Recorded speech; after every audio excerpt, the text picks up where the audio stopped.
It's time for us to have an uncomfortable conversation about Chris Jericho, someone who, over the past 30 years, has established himself as a mainstay on North American television, someone who has truly established himself as one of the greatest of all times, whose ability to change and adapt with the times is like no other. However, an argument could be made that over the past 2 or so years, that ability has not been as present as it was in prior years for Chris Jericho, and that he has not adapted in a way that is truly entertaining to the fans or that the fans want, and instead, he has regressed to being a shell of his former self as a performer and someone who is just around to fill that slot of being Chris Jericho. And when we go back and look at 2019 when AEW first started, there's no doubt in anyone's mind that one of the guys that was so instrumental in AEW's success and truly establishing himself as a challenger brand was Chris Jericho. Jericho was the legend that AEW needed at the time to lend credibility to the product at a time when AEW had a lot of hype behind it, but people didn't necessarily know what to expect with the product.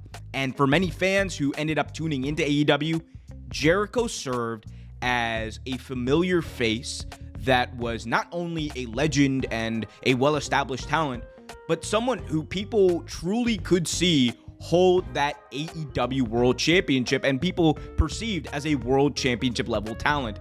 And that is why in 2019, he was chosen by Tony Khan to be the first ever AEW World Champion. And his first reign, while many people may look back and ridicule it, was important to establish for the company. They needed Chris Jericho to be that first champion because when people tuned in on the first few episodes of Dynamite and they saw that Chris Jericho was the champion, it caused them to stick around. It caused them to tune in further and to look up what exactly was going on, and it was a great hook for AEW in the beginning. And as the years went by, Jericho lost the title. What we got was variations of Jericho that were still entertaining, and we noticed that Jericho was still adapting with the times. The stuff with the Inner Circle was awesome and amazing, and that group still has some of the best energy and chemistry of any group that we've ever seen. You also had him eventually go in and do stuff with the Jericho Appreciation Society, which was a little bit of a more comedic act, but one that still had its serious moments and that still evolved the Chris Jericho character into something that was entertaining and that could fill out Chris Jericho's time while he was not in the World Championship picture. But then things kind of changed and we got the beginning of the Jericho Vortex, and we've discussed in prior videos that Sammy Guevara has been a perennial victim of the Jericho Vortex, as Jericho kind of evolved into not just an act that fans wanted to see, but more so an act that was just on the show for the sake of being on the show. And it became kind of a meme and joke amongst wrestling fans that AEW had this segment or this match with Chris Jericho on this pay-per-view or show in order to just have the Jericho segment. It wasn't one of, we are looking forward to Chris Jericho wrestling, we are looking forward to this Jericho segment. It was, oh, it's the Jericho segment next. All right, cool, whatever. And we all kind of assumed that no matter what, no matter the show, no matter how big or small it is, it's going to have a Jericho segment because the perception from AEW's standpoint is that Jericho was important in the beginning, therefore he's still important now. But the reality is AEW, I think, has kind of evolved past needing Jericho in this spot. That doesn't mean that Jericho can't have a gimmick or a story that really elevates him and elevates those around him. We just haven't seen it over the past 2 years. It has just been Jericho kind of being a joke. There was a little bit of a chance with the learning tree gimmick and making that more of a tangible storyline with Hook, but we got a lot more of the same in that Jericho kind of just had this feud and this story that really forwarded nothing.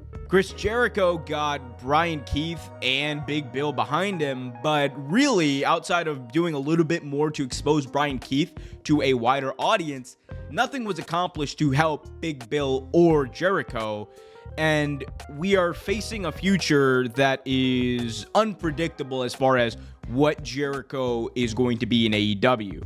I think that one of the things that could fix this, to be honest, is just by having Jericho involved in this storyline with the Elite. And I'm not saying that he is the leader of an invading force. I am not saying he should be the leader of the Elite side, but there's no doubt that Jericho played as important role as anyone else in helping establish AEW in the beginning.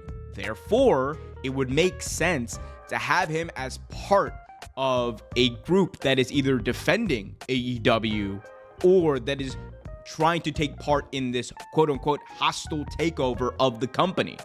And that would allow Jericho to still be an instrumental piece and a big name on TV without taking up the screen time that is necessary to have a Chris Jericho segment, and without causing the ratings to kind of dip as we've seen in recent weeks.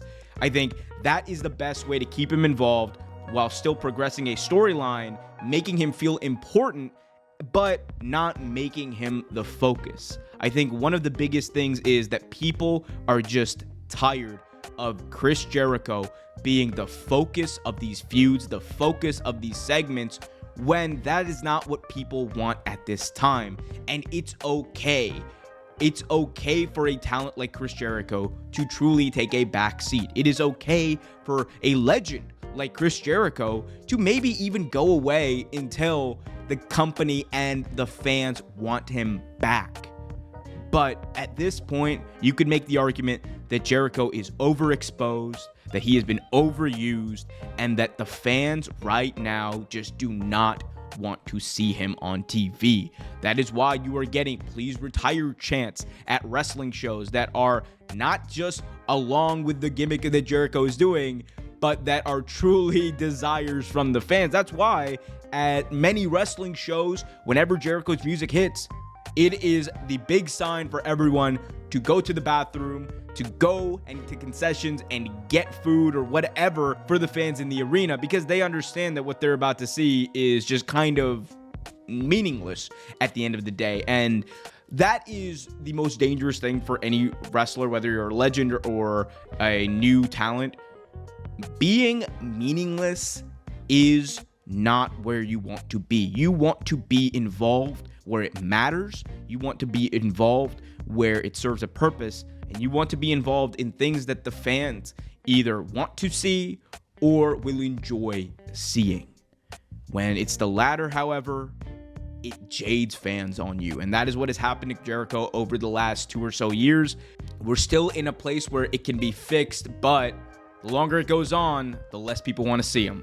But hey, I guess we'll see.